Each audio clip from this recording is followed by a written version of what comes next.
La fête de la B2 avait l'énergie d'un monde en train de s'effondrer, mais qui préfère danser avant la chute. Le QG vibrait, saturé de basses et d'odeurs de poudre, de sueur, d'alcool, de corps qui rient trop fort parce qu'ils savent qu'ils n'ont jamais été destinés à vieillir. La B2 n'était pas un gang, c'était une tectonique criminelle, une organisation qui s'étendait comme une tache d'huile sur tout le pays. Là où l'État reculait, la B2 affirmait. Là où la loi tremblait, la B2 tranchait. Et ce soir-là, la B2 célébrait sa propre arrogance. Cocaïne en ligne infinie, crack en cailloux scintillants, bœufs en nuages épais, médocs colorés, alcool en cascade. Les mecs n'avaient plus de limite depuis longtemps. Ils vivaient dans une intensité qui ressemblait presque à de la liberté. Au centre de ce chaos, Alex et Cavendish. Deux souverains sans couronne, deux monstres façonnés par la rue et la violence. Alex, c'était la folie sous une peau humaine.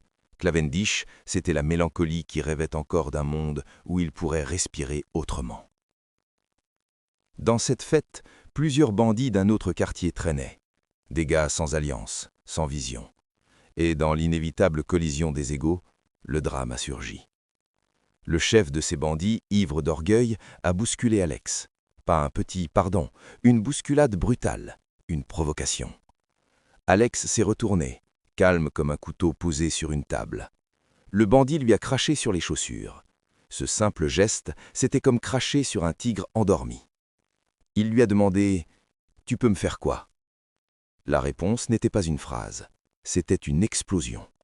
Alex lui a sauté dessus, pas comme un homme, mais comme une force incontrôlée. Ses coups tombaient avec la précision d'un destin déjà écrit. Chaque impact sonnait comme une cloche funèbre. Le bandit n'a même pas eu le temps de comprendre qu'il avait signé son arrêt de mort quand il a craché ce mépris au mauvais type. Les gars du bandit ont sorti leurs couteaux, leurs schlass, leurs guns. La salle a respiré d'un seul souffle. Les hommes de la B2 ont braqué dans le même mouvement, comme s'ils étaient connectés à la même impulsion meurtrière. Si quelqu'un clignait mal des yeux, une pluie de balles allait s'abattre. Mais ce n'était que l'intro. Le vrai basculement, c'est Cavendish qui l'a déclenché. Il a tendu une machette à Alex. Un geste simple, une offrande, une sentence. Alex s'est saisi la machette avec la même tranquillité que quelqu'un qui ramasse un stylo. Et puis, il s'est mis à frapper. Pas de cri hystérique, pas de rage désordonnée, juste une fureur contenue, répétitive, implacable. Chaque coup résonnait comme une vérité que le monde refusait d'entendre. Le corps du bandit tremblait sous l'impact, mais Alex ne tremblait pas, lui. Son esprit était ailleurs, dans une zone où la violence n'était plus un acte, mais un langage. Quand il en a fini, il a levé la tête du chef des bandits, comme un symbole, comme une preuve de ce que coûte l'arrogance dans un monde dirigé par la B2.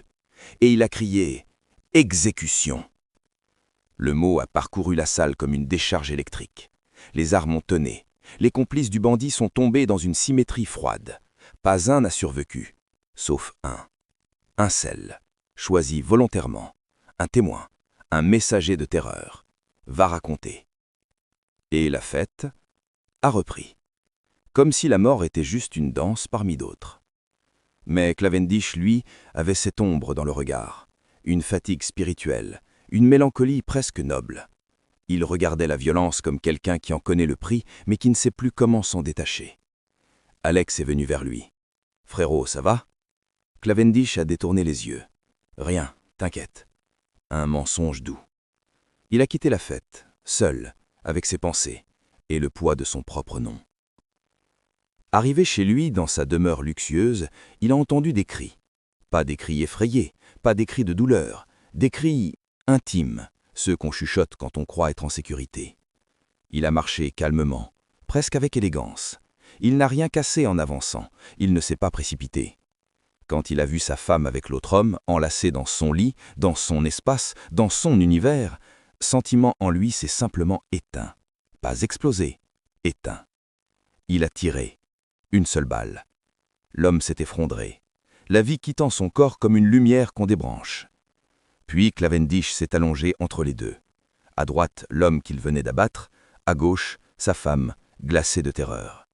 Il a posé sa tête sur l'oreiller comme si c'était une nuit normale, comme si la scène n'était qu'un arrangement temporaire de corps et de silence. Il n'a pas fermé l'œil, elle non plus. La peur l'avait vidée. Au matin, elle n'était plus là. Il l'a trouvée pendue. Elle avait trop peur pour rester, trop peur pour partir vivante, trop coupable aussi.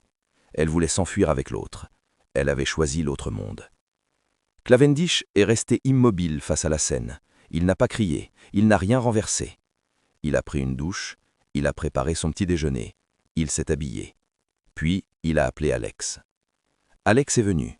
Derrière lui, les petits du quartier, les microbes, avec leurs brouettes, fiers de servir les deux monstres sacrés. Ils sont allés au cimetière. Les gamins voulaient construire la tombe eux-mêmes, mais Cavendish a levé la main. Non, on le fait nous-mêmes. Ils ont creusé. Une seule tombe, 2 corps. Un amour trahi et une naïveté perdue. Ils ont recouvert la fosse, refermé ce chapitre sans cérémonie. Puis, ils sont partis chacun de leur côté. Parce que dans leur monde, même les tragédies ont une date d'expiration. Parce que dans leur monde, la mort n'est pas un événement, c'est un décor. Et c'est ça la vérité derrière tout le chaos. Leur vie n'était pas une histoire, pas une légende, pas un mythe. C'était a junk film.